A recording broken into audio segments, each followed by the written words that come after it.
성경을 읽다 보면 성경의 중심 인물들을 만나게 되죠.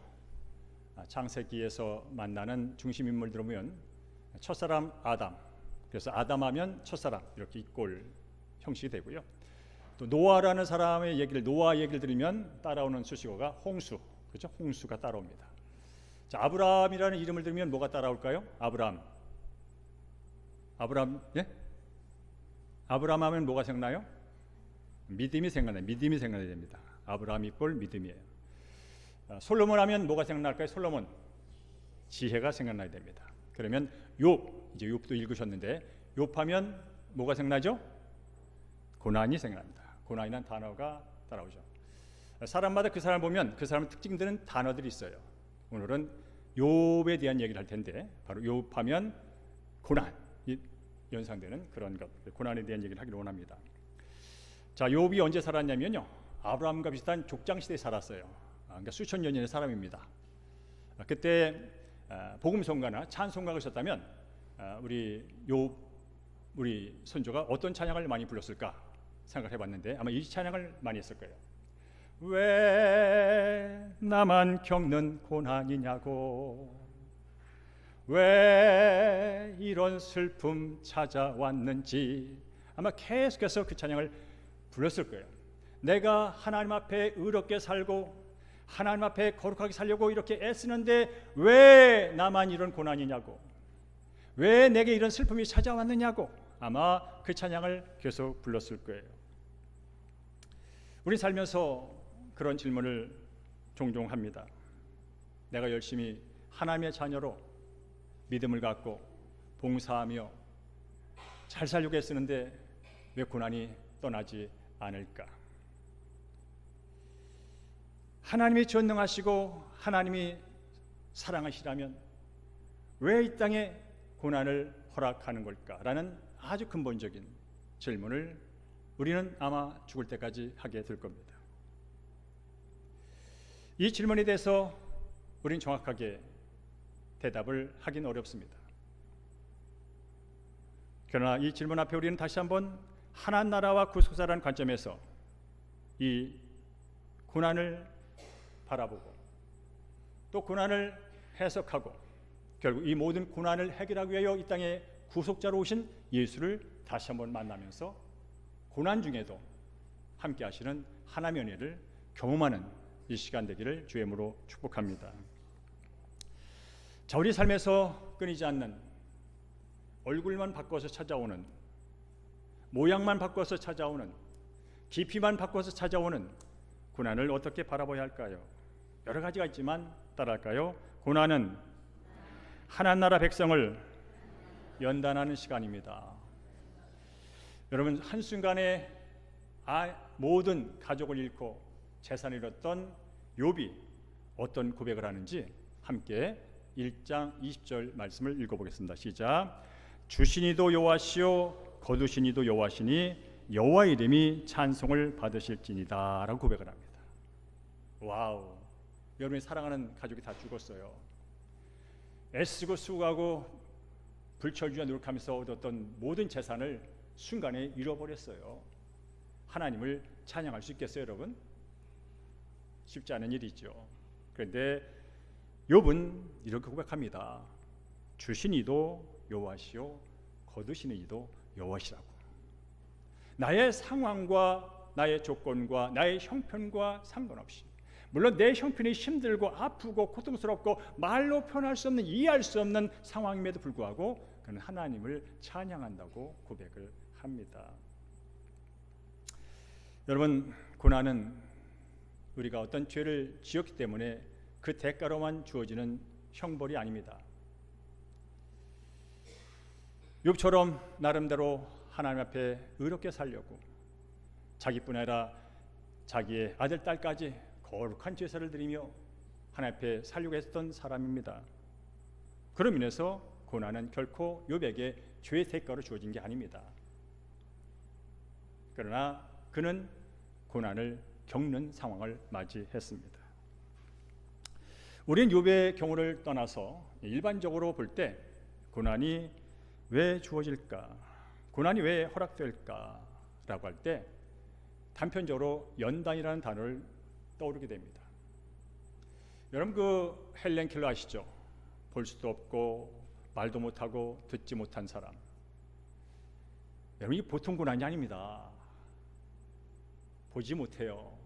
듣지 못해요. 말하지 못해요. 우리가 지금 그런 경험을 하지 못해서 이 고통이 얼마나 큰지를 모르지만 사실은 모든 고통의 원인이 거기 다 있는 거예요. 보지 못해서, 듣지 못해서, 말하지 못해서 다 나타나는 거예요. 근데 그분이 그런 말을 했습니다. 사람의 인격은, 사람의 성품은 편하고 조용하게 개발되지 않는다. 인간의 죄성을 갖고 있잖아요. 겉은 멀쩡해도 속에서 죄가 부글부글 끓잖아요. 이 죄에 근거한 인격이 변화되는 것은 편하고 조용하게 개발되지 않는데요. 그럼 언제 개발되냐면 오직 시련과 고난과 시행착오를 통해서만 영혼이 강해지고 비전이 명확해진다라고 보지도 못하고 듣지도 못하고 말도 못하는 고난 속에 살았던 헬렌 켈러라는 분이 말씀했단 말이죠. 저는 저 자신을 보면 충분히 동의가 됩니다. 이영서라는 이 자기 중심성에 기반한 죄성에 기반한 저 자신을 변화시키는 것은 어떤 도덕책이나 어떤 누구의 충고나 어떤 좋은 것으로 노력으로 되지 않는다는 걸 저는 압니다.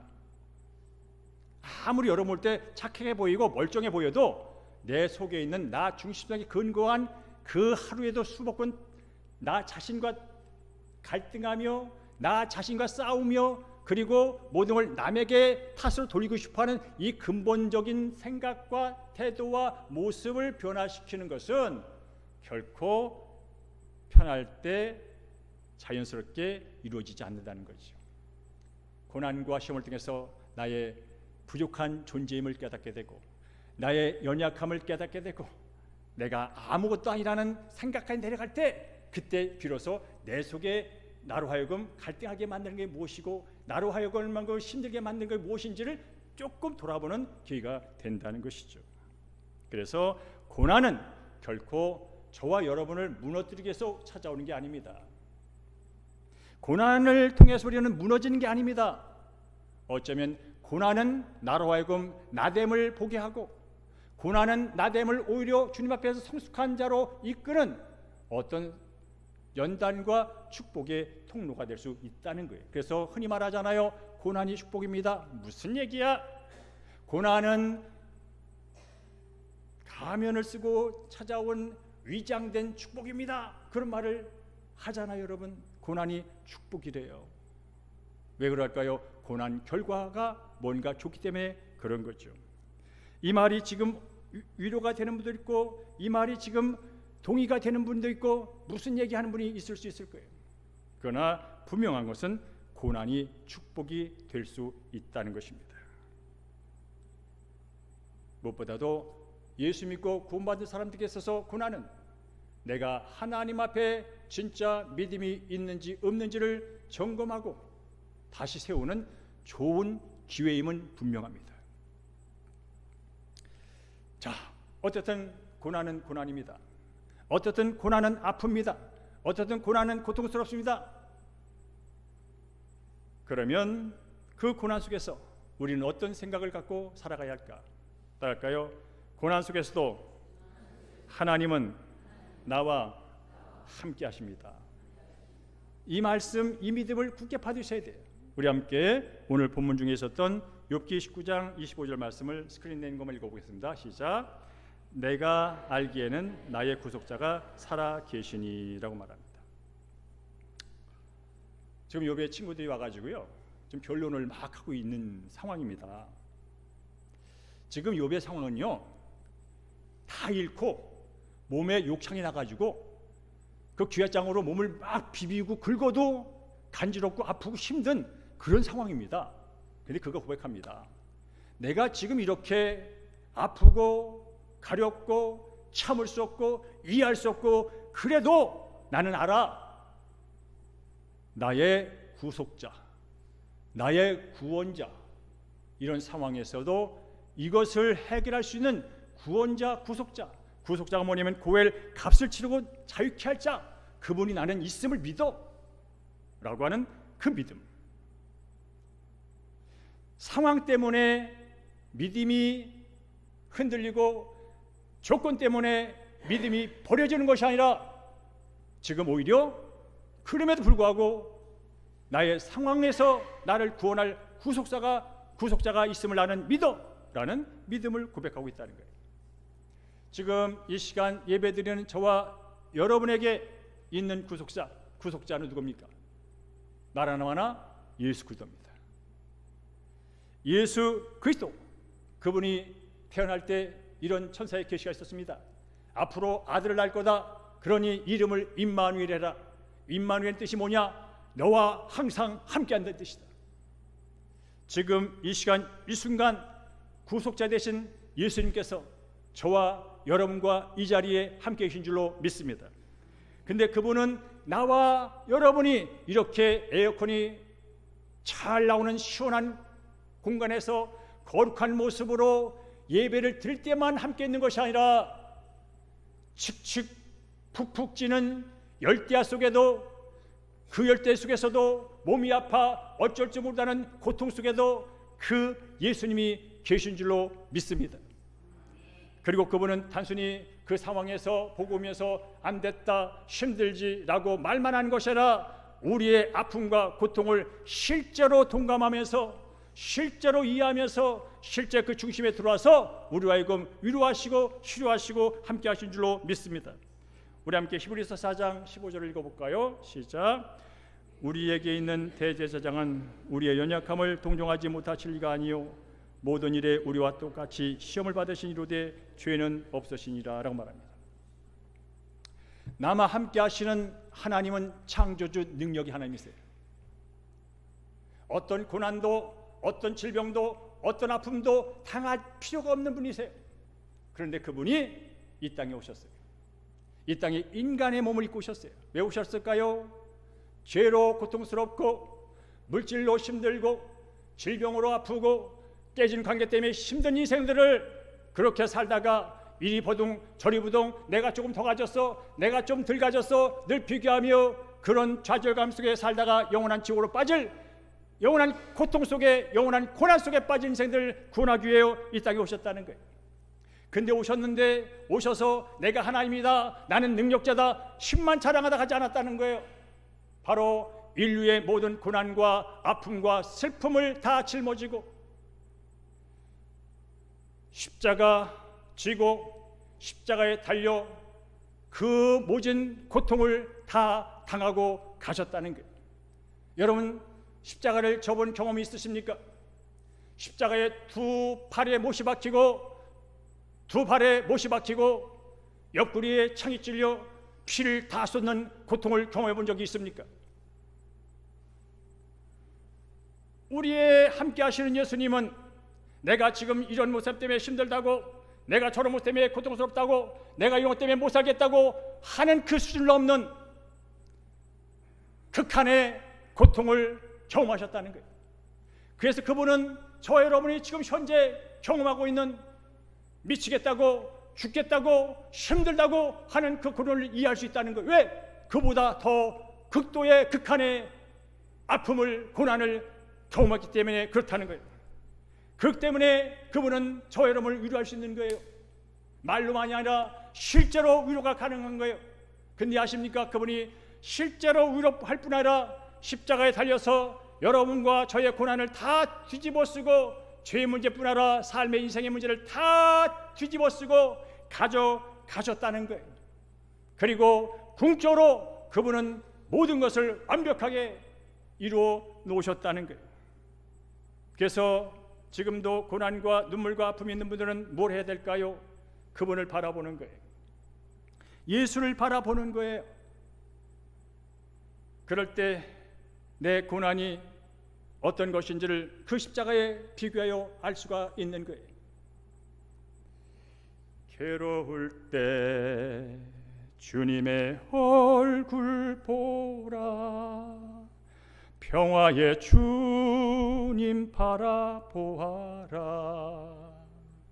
세상에서 시달린 친구들아 위로의 주님 바라보아라. 함께 할까요? 눈을 들어 주를 보라. 내 모든 염려 주께 맡겨라. 슬플 때에 주님의 얼굴 보라. 사랑의 주님 안식 주리라. 여러분, 십자가를 보면 어떤 일이 벌어진지 아세요? 내 고난이 해석이 된다는 거예요. 내 고난의 깊이를 알게 된다는 거예요. 십자가를 보지 않으면 내 고통이 제일 깊어요. 십자가를 모르면 내 아픔이 제일 아파요. 그러나 십자가를 보면은 내 고통이 어떤지를 알아요. 여러분, 요새 욥의 친구들이 찾아왔습니다. 친한 친구들이 있죠. 욥이 그런 아픔과 슬픔과 고통을 당하고 있다는 사실을 듣고 위로하러 찾아왔습니다. 얼마나 그 형편이 안 됐으면 7일 동안 서로 말을 못합니다. 여러분, 진짜 고난을 만나보셨나요? 말을 할 수가 없는 겁니다. 욥의 친구들과 욥도 마찬가지였습니다. 와서 보니까 이건 말로 위로할 상태가 아니야. 7일을 그저 쳐다만 보고 있습니다. 그러면서 욥의 친구들은 입을 엽니다. 욥아, 조심스럽긴 하지만 네가 지금 이런 고난을 당한 것은 너는 인정하기 싫겠지만 네가 무언가 죄를 지었기 때문일 거야. 하나님은 거룩하시고 하나님은 선하신 분인데 어찌 죄 없는 너에게 이런 가혹한 고통을 준단 말이냐. 그러니 지금이라 늦지 않았어. 네 죄를 돌아봐. 회개해. 그럼 용서받을 거야. 이렇게 인과응보적으로 세 친구가 열을 내면서 이 욥이 당한 고난을 해석합니다. 그러나 아무리 생각해도 욥은 이 고난이 인과응보, 내가 뭔가 하나님께 죄를 졌기 때문에 당하는 게 아니라는 걸 그는 알고 있습니다. 물론 자신이 완벽하지 않다 하는 건 알지만 그렇다고 내가 하나님께 이런 고난을 당할 만큼 못된 짓을 하지 않은 걸 합니다. 그래서 이래저래 변호를 하지요. 그러면서 그는 끝까지 하나님의 주권을 붙듭니다. 여러분, 이사야가 그런 고백을 하잖아요. 내 생각이 너의 생각과 다르며 내 길은 너의 길과 다름이다 라는 이사야의 고백이 있어요. 하나님의 생각과 하나님의 뜻은 저 여러분과 다르다는 거예요. 달라야 마땅하지요. 차원이 다르지요. 우리는 열을 가지고 백이라고 말을 합니다. 역을 가지고 세상을 다 판단하는 게 우리 아닙니까? 책 2,000권 읽고 20년 직장 다니고 애 셋 낳고 길러본 게 다 그 경험 갖고 세상을 다 판단하지 않습니까? 그걸 가지고 하나님을 바라보니 이해 안 되는 거 맞지 않습니까? 그는 이런 고백을 하죠. 여러분 너무 잘 아는 것처럼 욥기 23장 10절 이렇게 말합니다. 내가 가는 길을 그가 아시나니 그가 나를 단련하신 후에는 내가 천국같이 나오게 될 것이다. 나는 이 고난이 왜 그런지 자세히 알 수는 없어. 근데 분명한 게 있어. 나는 지금 내 가는 길이 이 욕창이 그리고 이 고통이 얼마나 가다 어떻게 끝날지 나는 몰라. 그러나 하나님은 아시지. 나의 지금의 형편도 아시고 일주일 후에, 한 달 후에, 1년 후에 내가 어떻게 될 것도 하나님은 아시지. 난 그걸 믿어. 하나님이 나의 이 연단 과정을 통해서 나는 이 연단 과정이 끝날 그 시점에 내가 정금같이 새로운 존재로 변화되어 있을 것은 내가 믿어. 욥은 자신의 고난을 이렇게 해석을 한 겁니다. 여러분, 저는 저희 어머니가 작년에 돌아가셨습니다. 제가 설교 때마다 자주 말합니다. 왜? 이거는 너무나 중요하기 때문에 그렇습니다. 저희 어머니는 40대부터 머리가 뽑혀나가고 머리가 깨지고 귀에 이명이 들리고 사는 게 아닙니다. 그 삶을 50년을 살다 95세에 돌아가셨습니다. 아, 주님, 내가 뭘 잘못했길래 하나님 잘 믿고 새벽기도 잘 나가고 아들 셋이나 목사가 됐고 밥도 안 먹고 가난 극복해 보려고 몸이 부서지라 일을 했는데 내 몸이 이렇게 왜 힘듭니까? 그렇게 반응해야 마땅한데 그분은 그랬답니다. 머리가 뽀개지고 머리가 뽑혀나가고 이명 때문에 멍멍대어 정신이 없을 때 나는 가시만 하나 찔려도 이렇게 아픈데 바느질하다가 바늘이 내 손끝을 찔면 아파 죽겠는데 우리 주님은 두 손에 십자가에 못이 박히고 두 발에 큰 못이 박히고 가슴에 창이 찔렸는데 얼마나 아프셨을까. 나는 가시 조그만 거 찔려도 못 살겠다고 말하고 바느질하다가 바늘에 찔려도 아프다고 소리를 지르는데 우리 주님은 두 손 두 발에 몹시 박혔는데 얼마나 아프셨을까. 그분은 자신의 고난과 고통의 강도를 주님의 십자가로 대비해 보니까 비교할 대상이 안 됐다는 거예요. 그래서 그분은 하나님의 은혜로 완벽하게 치유받는 복은 누리지 못했지만 그런 뽀개지고 흔들리고 아픔을 극복하며 이겨내며 50년을 산 95세를 산 영서봐, 이 나이까지 사니까 이런 맛있는 것도 먹는구나. 영서봐, 이 나이대가 사니까 이런 것도 보는구나. 그러다 죽으셨습니다. 여러분 따라하실까요? 고난의 이유보다 중요한 것은 고난 속에서도 함께 하시는 하나님을 믿는 것입니다. 욥의 친구들은 고난의 이유를 아주 그럴듯하게 분석해 주었습니다. 여러분 욥기를 읽어보십시오. 그 친구들이 한마디 틀린 말이 하나도 없어. 다 맞아. 그러나 그 옳은 말이, 그 합리적이고 이성적인 분석이 욥의 고통에 전혀 위로가 안 됐다는 사실 아십니까? 따라서 고난의 이유보다 고난의 이유를 찾고 자책하고 고난의 이유를 찾고 남 탓하기 이전에 고난 중에도 함께 하시는 하나님, 고난을 이기게 하시는 하나님, 그 하나님을 붙드는 것이 고난 중에 승리의 길인 줄로 믿습니다. 좀 더 구체적으로 들어가기를 원합니다. 목사님, 그래도 고난은 고난이야. 어떻게 하면 이길 수 있어요? 라고 질문하는 그 질문에 대해서 제가 정확하게 대답은 할 수 없지만 제 경험과 욥의 경험을 통해서 이렇게는 말할 수 있을 것 같아요. 따라할까요? 하나님께 정직하게 나갑니다. 함께 욥기 7장 11절하고 시편 62편을 읽겠습니다. 시작. 내 영혼의 아픔 때문에 말하며 내 마음의 괴로움 때문에 불평하리이다. 백성들아 스스로 그를 의지하고 그의 앞에 마음을 토하라 라고 말합니다. 여러분 욥이 고난을 이겼잖아요. 근데 아주 잘 참다가 이기게 됐지만 그 고난을 다루는 데 있어서 그도 불평했습니다. 그도 힘들다고 했습니다.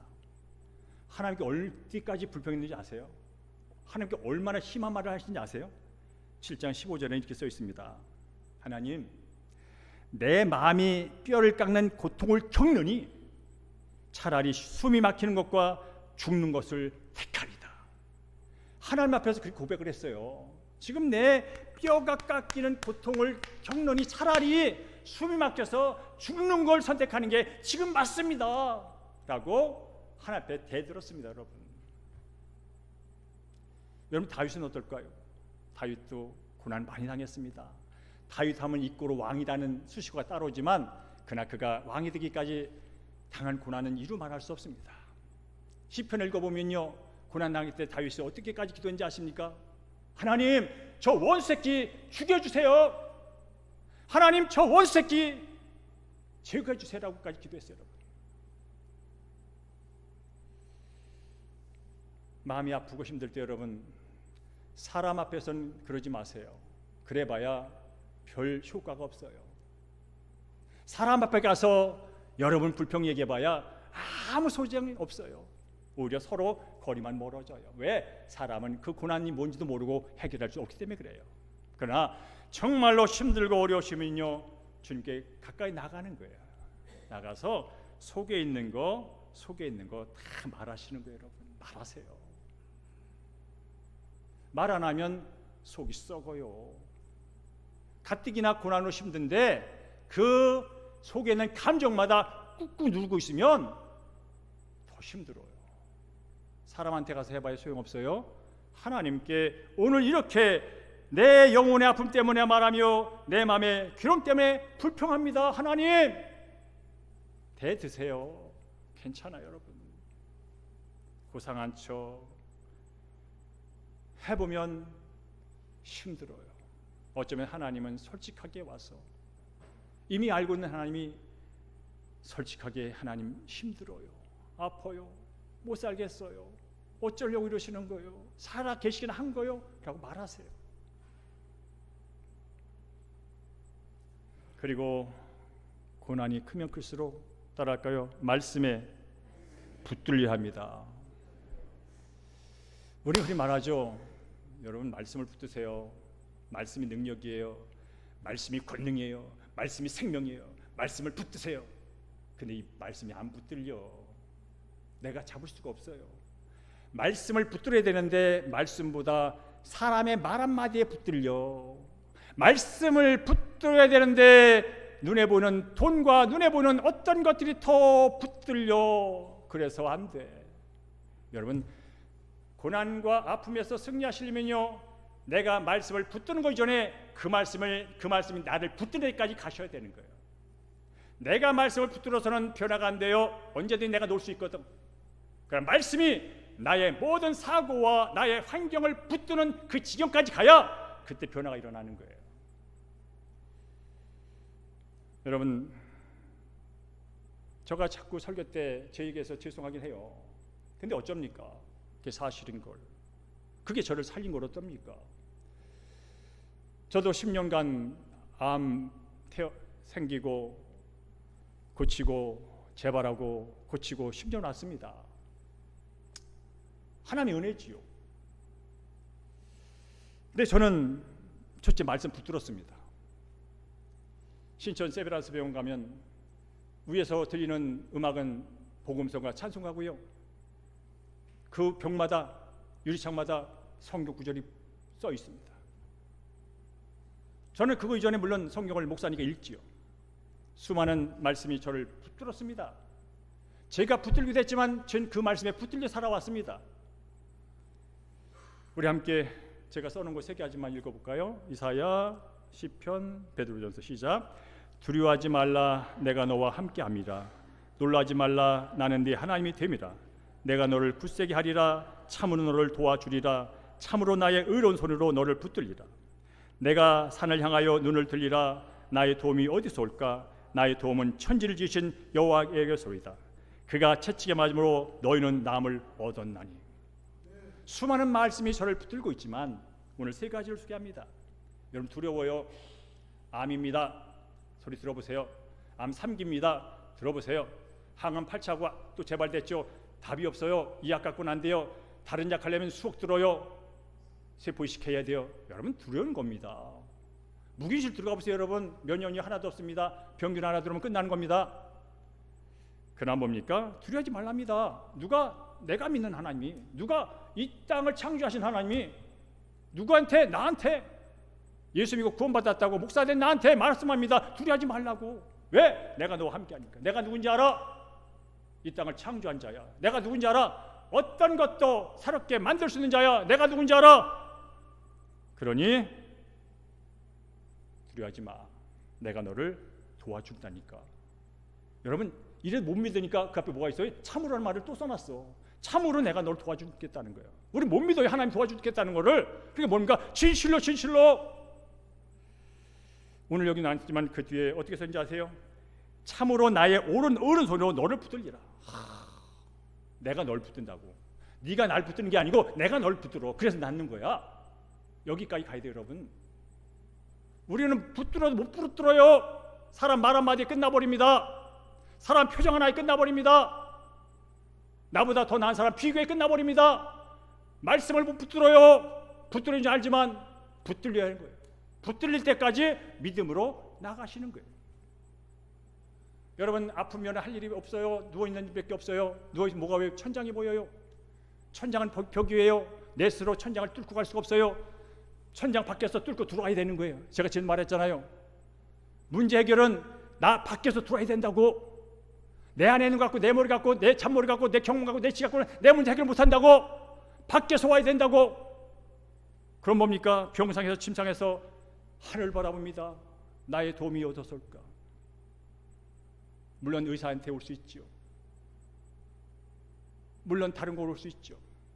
그러나 근본적인 거, 그들의 손도 떠나버렸다면 어디서 와야 될까요? 바로 천지를 지으신 여호와께 하면서 그분을 인정하는 거예요.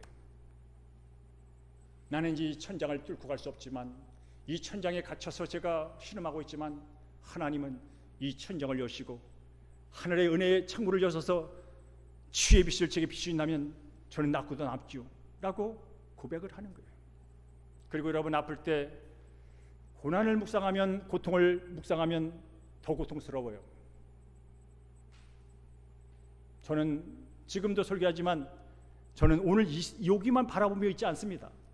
주님 앞에 섰을 때, 주님 앞에서 이 썩어질 몸은 이미 한 주의 매체가 돼서 흙으로 없어질 것이고, 지금 오늘 서 있던 이 몸은 부활의 몸을 입고 눈물도 고통도 어떤 질병의 요소도 바이러스도 없는 완벽한 몸으로 주님과 함께 서 있는 이영섭이를 보면서 오늘을 삽니다. 그 모습을 보면서 항암을 합니다. 그 모습을 보면서 방사선합니다. 그 모습을 보면서 밥을 먹습니다. 지금 이것은 나는 이 죄 많은 세상, 거기서 나의 잘못된 습관 때문에 발생된 이 현상들, 그러나 이 현상이 저는 아닙니다. 현상일 뿐 저 자체의 정체성은 아닙니다.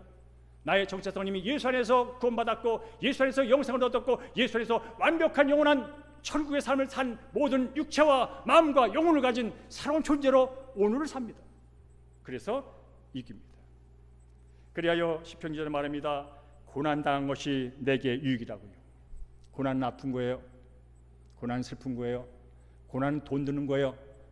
고난은 괴로운 거예요. 근데 유익이랍니다. 왜 그럴까요? 그는 이렇게 말합니다. 내가 주의 윤례를 배우게 됐다고요. 하나님 말씀을 배우게 됐대요. 하나님 말씀 가까이 하게 됐대요. 하나님 말씀의 능력이 뭔지를 고난을 통해서 알았다는 거예요. 따라할까요? 말씀에 붙들려 산다. 이건 비단 건강의 문제 말하는 게 아니에요. 성공하고 싶으세요? 잘 되고 싶으세요? 편안하고 싶으세요? 말씀에 붙들면 두려움은 떠나는 거예요. 말씀에 붙들면 불안은 떠나는 거예요. 말씀에 붙들면 우울한 감정은 떠나는 거예요. 쉽지는 않아요. 그러나 붙들리기까지 그분을 신뢰하며 나가는 거예요. 그리고 세 번째로, 여러분 아플 때, 제가 요 아프면서 요즘 글을 좀 씁니다. 그런 글을 제가 하나 쓴 게 있어요. 고난보다 무서운 게 있더라고. 고난 때문에 이어진 고통보다 무서운 게 있더라고. 그게 뭐냐면 혼자 됐다는 생각이에요.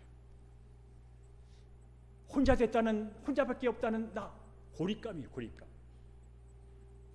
여러분 머리가 다 뽑혀나가고 막 얼굴이 막 붓고 얼굴이 막 시커멓게 변하고 그럴 때 자신을 돌아보면요, 어디 가서 내가 어디 가서 무슨 말을 하고 누굴 만나, 그걸 못해요. 여러분 스스로 혼자 외로움과 고립감으로 쭉 빠져드는 그걸 경험합니다.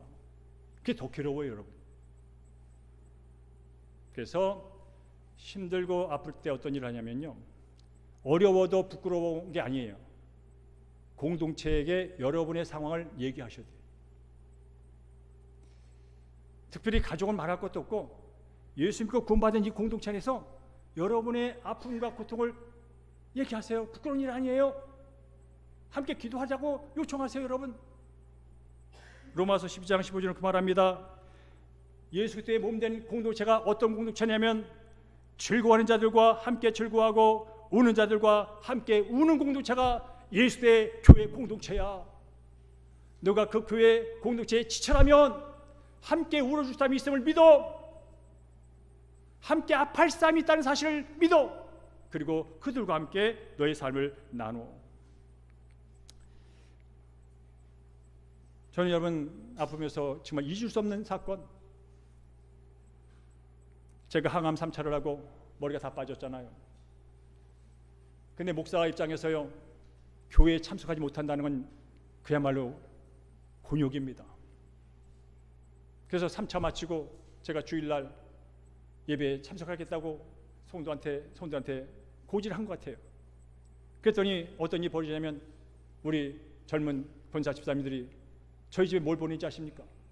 모자를 사서 보냈어. 주일날 오실 때 모자 쓰고 오라고 모자를 사서 저한테 보냈어요. 근데 아십니까? 제가 그 모자를 쓰고 교회를 딱 오는데, 지금도 그렇지만 우리 기방 장로님 주차 안내 하시잖아요. 근데 그날 왔는데 우리 장로님이 밀짚 모자를 쓰고 계신 거예요. 밀짚 모자를 쓰고 주차 안내를 하고 계신 거예요. 이건 또 무슨 일이야 하고 들어왔는데 뭡니까? 교회 안에 성도들이 100명의 100은 아니었어요. 못 들은 사람도 있으니까. 그러나 거의 다가 모자를 쓰고 저를 기다리고 있었어요. 그때 제가 감동 모자라는 시를 썼어요. 그 중에 몇 구절을 읽어드릴게요. 그날 아침 내 눈에 머문 모자들, 눈물 되어 가슴에 흐르고 감사가 가만히 번져옵니다. 우리는 보았습니다. 예수 그리스도의 공동체가 어떤 것인지. 서로 사랑해라. 교회는 이런 거야.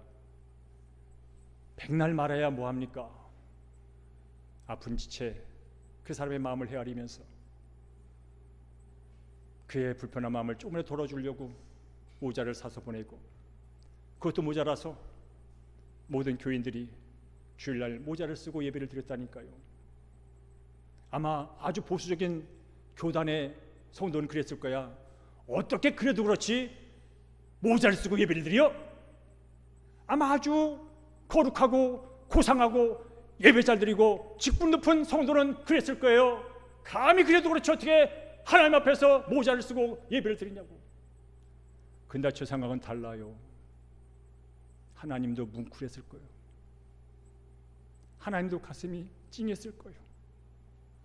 그게 예수 공동체인 거예요, 여러분. 누군가 널 위하여, 누군가 기도하네. 네가 홀로 외로워서 마음이 무너질 때 누군가 널 위해 기도하네. 혹시나 이 순간 혼자라고 생각이 들어서 힘든 분이 계시면 꼭 기억하세요. 하나님은 물론이고 누군가 성도님을 위해 기도합니다. 특별히 이 시간 저 3본에서 예배하는 송민순 권사님, 그분은 오고 싶지만 못 와요. 그래서 이 영상 예배가 그의 영적인 호흡 통로예요. 지금도 보고 계실 거예요. 그분은 육체적으로 감정적으로 너무나 힘든 인생을 살아왔고 지금도 살고 계세요. 그날 시간 송문수 권사님 듣고 계시죠?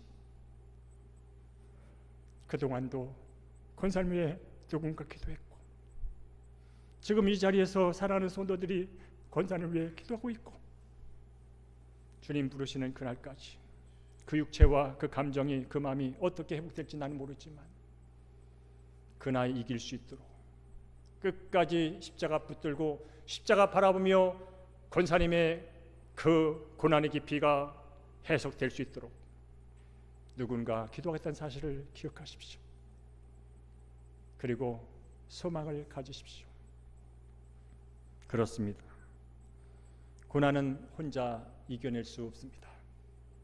함께 기도하고 함께 울어주는 공동체와 함께 걸을 때 첫째는 견딤이 주어지고 둘째는 그 가운데 감사가 이어지고 그리고 회복, 아니 그리 아니하실지라도 십자가 앞에서 영원한 삶, 영원한 복을 얻었기에 그 영원한 그 완벽한 나라를 바라보면서 오늘을 이길 수 있는 것, 그것이 바로 함께 가는 것입니다.